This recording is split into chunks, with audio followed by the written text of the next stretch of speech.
श्री राधा वल्लभ श्री हरिवंश श्री राधा। ओम अज्ञानतिमिरान्धस्य ज्ञानाञ्जना शलाकया चक्षुरुन्मीलितं येन तस्मै श्रीगुरवे नमः। हे कृष्ण करुणा सिंधु दीनबंधु जगतपते गोपेश गोपिका कांत राधा कांत नमस्तुते। तप्त कांचन गौरांगी राधे वृंदावनेश्वरी वृषभानुसुते देवी प्रणमामि हरिप्रिये। श्री राधा वल्लभ लाल के युगल चरण यही हमारे जीवन का एकमात्र आश्रय है। मनुष्य जीवन पाकर जिसने अपने इस शरीर का सदुपयोग नहीं किया, उसका यह जीवन पशुवत जीवन कहलाता है। जैसे पशु आहार निद्रा भय मैथुन करते हैं, उसी प्रकार यह मनुष्य भी इस शरीर को पाकर आहार निद्रा भय मैथुन में अपने जीवन को व्यर्थ गवा देता है। वह अपना जीवन पशुवत बिताता है।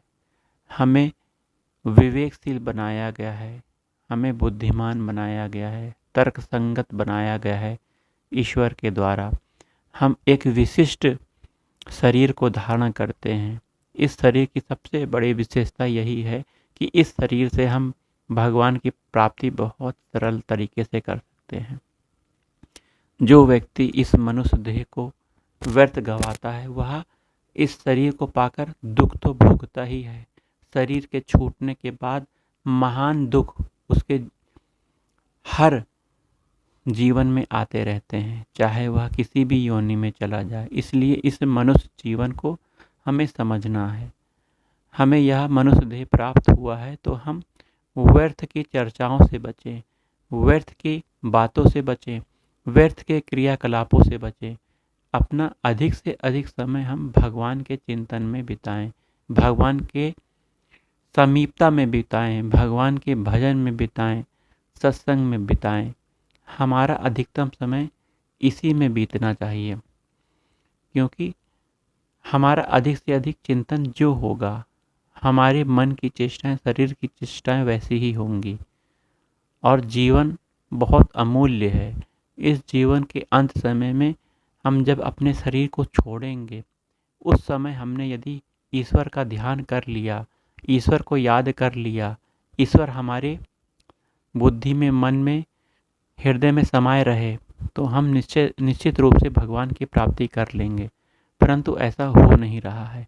इस समय भगवान की माया बहुत प्रबल है। आप देखिए कितने मनुष्य अपने इस शरीर को धारण करते हुए भगवान की तरफ बढ़ रहे हैं। बहुत ही कम मात्रा में, बहुत ही कम संख्या में ऐसे लोग प्राप्त होते हैं, मिलते हैं। सभी लोग तो अपने पद प्रतिष्ठा, भोगों, शरीर की वासनाओं की पूर्ति के लिए कार्य कर रहे हैं। भगवत सम्मुख तो कोई है ही नहीं। तो हमें अपने आप को भगवान के सम्मुख करना है। हमें दिव्य गुरु संत महात्माओं के जो आशीर्वचन प्राप्त होते हैं, उपदेश प्राप्त होते हैं, उन्हें हमें जीवन में उतारना है। अब देखिए, महात्मा गांधी का ही आप उदाहरण ले लीजिए। महात्मा गांधी सत्य और अहिंसा का पालन करते थे। क्या सत्य अहिंसा महात्मा गांधी जी के द्वारा जन्म दिया गया, प्रकट किया गया? नहीं। सत्य अहिंसा तो महात्मा गांधी जी के जन्म से बहुत पहले से चला आ रहा है, जब से यह सृष्टि है। क्योंकि सत्य ही भगवान है, सत्य ही, अहिंसा ही भगवान है। तो सत्य अहिंसा पहले से थे, लेकिन गांधी जी ने सत्य और अहिंसा को अपने जीवन में जिया, उतारा, आचरण में उतारा, इसलिए वो महान बने। तो हम भगवत प्राप्ति के जो नियम हैं, उन्हें हम जब जीवन में उतारेंगे नहीं, तब तक हमारा लाभ नहीं हो सकता है। केवल सत्संग सुन लेने मात्र से हमारा कल्याण, वास्तविक कल्याण नहीं हो सकता है। सुनने से तो कल्याण होता ही है। भक्ति के 9 अंगों में श्रवण सबसे इम्पोर्टेंट है। जिसका श्रवण बहुत ही अच्छा हुआ, भगवान की श्रद्धा पूर्वक भक्ति के लिए हुआ, तो वह श्रवण सफल होता है। क्योंकि इस श्रवण करने मात्र से व्यक्ति के समस्त विकार दूर हो सकते हैं, समस्त कष्ट दूर हो सकते हैं, उसकी वो वास्तविक प्राप्ति हो सकती है जो वह इस जीवन में प्राप्त करना चाहता है। तो सबसे पहले पहले हमें इस श्रवण को सुधारना होगा। हम ऐसी बातों को सुनना चाहते हैं जो हमारे शरीर के लिए अच्छा लगता है, परंतु वास्तविक श्रवण वो है जो हमारी आत्मा को अच्छा लगे। हमारी आत्मा किस सत्संग को सुनना चाहती है, किस बातों को सुनना चाहती है, तो इस बात का हमें ध्यान रखना चाहिए। हमारी आत्मा हमारे भगवान श्री कृष्ण का अंश है। भगवान श्री कृष्ण का अंश होते हुए आत्मा की वास्तविक खुराक मेरे प्रभु श्री कृष्ण का नाम है, उनके चरणों की सेवा है, उनका लीलाओं का श्रवण है, आदि आदि।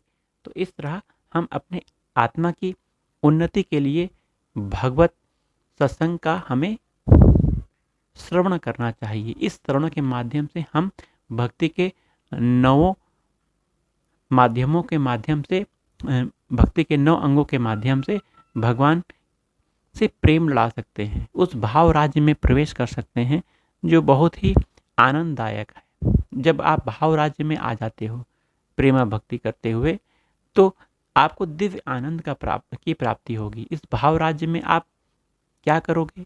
इस भाव राज्य में भगवान से आप मित्रवत व्यवहार करोगे। आप उन्हें अपना पुत्र मानकर उनकी सेवा करोगे। आप भगवान को अपना पति मान के सेवा करोगे। आप भगवान को अपना स्वामी मान के सेवा करोगे। ये भाव राज्य हैं। तो इस भाव से ही भगवान प्रसन्न होते हैं, क्योंकि ये प्रेम राज्य में ऐसे भाव पाए जाते हैं। वहीं सबसे ऊंची स्थिति सहचरी भाव की होती है, जिसमें प्रिया प्रियतम श्री राधा वल्लभ लाल की सेवा की जाती है, अष्टयाम सेवा की जाती है। उनकी मन की हर बातों को जानकर उनकी प्रसन्नता के लिए कार्य किया जाता है। यहाँ सहचरी भाव में वास्तविक दासता श्री राधा रानी के चरणों में होती है। तो यह राधा दासी राधा सेविका सहचरी भाव से श्री राधा जी के प्रसन्नता के लिए श्री ठाकुर जी की भी सेवा करती हैं। ठाकुर जी और श्री राधा रानी की नित्य सेवा करते हुए उन्हें हमेशा प्रसन्न रखना, उनकी मन बातों को जानकर उनके हर क्रियाकलापों को कर देना, जिससे हमारे प्रियतम प्रसन्न रहें। बस यही सहचरी भाव है। और इस भाव की प्राप्ति के लिए हमें श्री राधा रानी के नाम का जाप करना चाहिए। श्री राधा नाम हमारे जीवन में निरंतर चलता रहे। इस नाम के प्रभाव से हमें बहुत कुछ प्राप्त हो सकता है, सहचरी भाव प्राप्त हो सकता है। तो इस तरह हम भाव राज्य में विभिन्न तरह के भावों के माध्यम से अपने प्रभु श्री कृष्ण, अपनी श्री राधा रानी को प्रसन्न करते हैं, उन्हें अपने भाव से परिपूरित करते हैं। हर चेष्टा हमारी भगवान की प्रसन्नता में होती है, और भगवान यदि प्रसन्न हो गए तो हमें बहुत आनंद प्राप्त होता है। क्योंकि भगवान की प्रसन्नता अगर हमारे द्वारा कर दी गई तो भगवान की प्रसन्नता को देखकर हमारे अंदर वह आनंद प्राप्त होगा जो बहुत दिव्य है।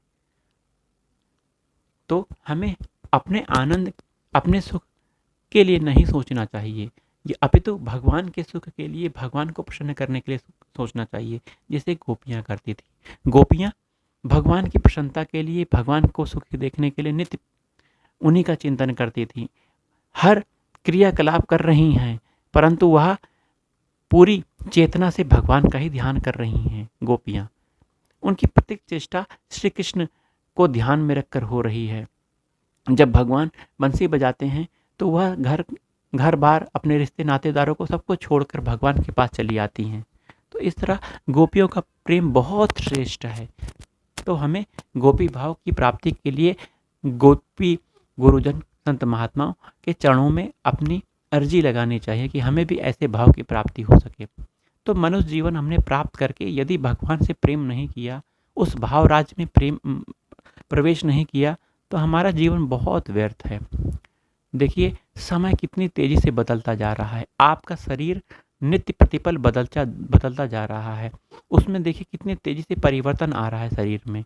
एक दिन यहाँ मृत्यु के दरवाजे पे खड़े हो जाएगा और वह शरीर छोड़ देगा। तब आपको बहुत पछतावा होगा कि इतने मनुष्य, बहुत दुर्लभ मनुष्य देह को प्राप्त करके हमने भगवान का भजन नहीं किया। हमारा सबसे बड़ा कर्तव्य क्या है? हम भगवान के सन्मुख हो जाएं, भगवान की तरफ हो जाएं। हम इस समय भगवान से विमुख हुए हैं, इसीलिए हमें दुख प्राप्त हो रहा है। संसार का कोई भी सुख वास्तविक सुख नहीं है। आप देखिए संसार में आप कोई भी सुख प्राप्त कर रहे हो, चाहे आप गाड़ी बंगला का सुख हो, चाहे आपको बहुत बड़े पद का सुख हो, चाहे बहुत बड़े कहीं के आप मालिक हो जाओ, बहुत बड़ी धन संपत्ति आपके पास क्यों ना हो जाए, लेकिन आपके में, हृदय में, आपकी आत्मा में भी वह शांति, वह आनंद नहीं प्राप्त होगा जब तक आप भगवान की शरण में नहीं होगे। जब व्यक्ति भगवान की शरण में हो जाता है तो उसे वास्तविक सुख, वास्तविक आनंद प्राप्त होता है। इस बात को आप समझिए। ये संसार के भोग पदार्थों में जो भी सुख है वह एक न एक दिन दुख में बदलने वाला है। कोई भी सुख है, आप मान लो कोई भी भोग भोग रहे हो, तो उस भोग को कितना भोग पाओगे, कितना किसी का भोग भक्षण कर पाओगे। मान लीजिए आपको रसगुल्ला ही पसंद है तो कितना खा पाओगे, एक बार में बताओ, है ना। तो इस भोगने की इच्छा व्यक्ति की कभी नहीं जाती है। हाँ, भगवान की कृपा अगर हो गई तो वह अनासक्त भाव से उसको भोग सकता है, परंतु उसकी इच्छा नहीं होती है। यह दिव्य संत महात्माओं की श्रेणी की बात है। लेकिन आप तो साधारण व्यक्ति हैं, आपको तो यह समझना है कि इतने सभी वस्तुएं, पदार्थ, ये सब होने के बावजूद भी हमें वास्तविक आनंद क्यों नहीं मिल रहा, क्योंकि हम भगवान से विमुख हैं। तो हमें भगवान के सन्मुख होना पड़ेगा। भगवान के सन्मुख कैसे हुआ जाता है? भगवान के नाम का जाप करके। जिसने अपने जीवा में भगवान के नाम की रटन लगा ली, जीवा से भगवान का नाम पकड़ लिया, तो वह भगवान को शीघ्र प्राप्त कर सकता है। भगवान की प्राप्ति के लिए नाम बहुत बड़ा सहारा है। भगवान की सेवा अगर हो गई आपकी, जैसे भगवान को सुबह उठाना, उनका स्नान करवाना, उनके अच्छे अच्छे वस्त्र पहनाना, उनको अच्छा अच्छा भोग प्रसाद देना, उनको सुलाना, उनको वाणी पाठ सुनाना, है ना, उनको वन विहार करवाना, उनको नौका विहार कराना, आदि आदि भगवान की ये सेवा हैं। अगर आप ये भी सेवा कर रहे हो, नहीं कर पा रहे हो, तो मन से करो। मन में भाव करो कि मैं भगवान को अच्छा अच्छा भोग पदार्थ पर उन्हें नहला रहा हूँ, उन्हें अच्छे अच्छे कपड़े पहना रहा हूँ, उन्हें सोने के, चांदी के, हीरे के आभूषण पहना रहा हूँ, उन्हें नौका विहार कर रहा हूँ। मन से करो। अगर आपके पास ऐसी क्षमता नहीं है तो मन से करो। मन के भाव को ही तो भगवान चाहते हैं। आप मन से भगवान की ऐसी भावना करोगे तो उस भाव राज्य में आप जरूर प्रवेश कर जाओगे। भगवान बहुत दयालु हैं, बहुत कृपालु हैं। भगवान सब पर समभाव से व्यवहार करते हैं, परंतु जो भगवान से अति प्रेम करता है, भगवान की तरफ बढ़ता है, भगवान उसे गले लगा लेते हैं। भगवान भी उसे वैसे ही भजते हैं जैसे भक्त भगवान को भजता है। तो हमें भगवान से प्रेम करना चाहिए, भगवान की सेवा करनी चाहिए। भगवान का नाम हम पकड़ के भगवान की प्राप्ति कर सकते हैं। भगवान की कथा हम सुने, इस कथा के माध्यम से भगवान से हमें प्रेम होगा, क्योंकि भगवान की जो भी लीलाएं हैं वो बहुत दिव्य हैं, बहुत अनोखी हैं, बहुत ही मार्मिक हैं। हृदय में हमारा बहुत अच्छा प्रभाव पड़ता है जब भगवान की हम छोटी छोटी लीलाओं को हम सुनते हैं और प्रेम से सुनते हैं, तो हमारा प्रेम भगवान के चरणों में हो जाता है। तो हमारे जीवन का यही उद्देश्य है, भगवान की लीला को सुनते भगवान का चिंतन करना, भगवान के नाम का जाप करते हुए भगवान का चिंतन करना, भगवान की सेवा करते हुए भगवान का चिंतन करना। पूरा उद्देश्य यही है कि हे नाथ, मैं तुम्हें ना भूलूं, मैं कभी ना भूलूं तुम्हें। मैं अगर तुमको भूल जाऊं तो वह मेरे जीवन का अंत समय हो, है ना। तो इस तरह भगवान की हम भक्ति कर सकते हैं, भगवान की प्राप्ति कर सकते हैं। बहुत सरल मार्ग है। चिंतन हमें बदलना है, संसार से मुड़कर भगवान के श्री चरणों में। यही एकमात्र हमारे जीवन का आश्रय है, यही एकमात्र हमारे जीवन का उद्देश्य है। अब आप कहेंगे कि भाई भगवान के आश्रित होकर हम अपने परिवार का भरण पोषण तो नहीं कर पाएंगे। बिल्कुल गलत बात। जो भगवान पर आश्रित हो गया, भगवान उसका सब कुछ करते हैं मेरे भैया, सब कुछ कर देते हैं। उसका परिवार खाली पेट नहीं रहता, उसका परिवार में अच्छे अच्छे भोग पदार्थ प्राप्त होते हैं, भगवान की कृपा से पाए जाते हैं, कपड़े लत्ते हो जाते हैं, घर परिवार अच्छा होता है, धन संपत्ति की कोई कमी नहीं होती है। भगवान पर जो आश्रित हो गया, आप नरसिंह मेहता को देख लो, वह तो कोई काम नहीं करते थे, केवल भजन करते थे। उनका कोई जीवन का कोई काम रुका, बेटे की शादी हो गई, बिटिया की शादी हो गई, पिता का श्राद्ध भगवान ने करा दिया, पत्नी की मृत्यु हो गई थी तो पत्नी का श्राद्ध करवा दिया, भगवान स्वयं आए थे श्राद्ध करवाने के लिए, है ना। धन संपत्ति की कोई कमी नहीं रहती भगवान के भक्त की। भगवान स्वयं आते हैं उस भक्त की सेवा करने के लिए।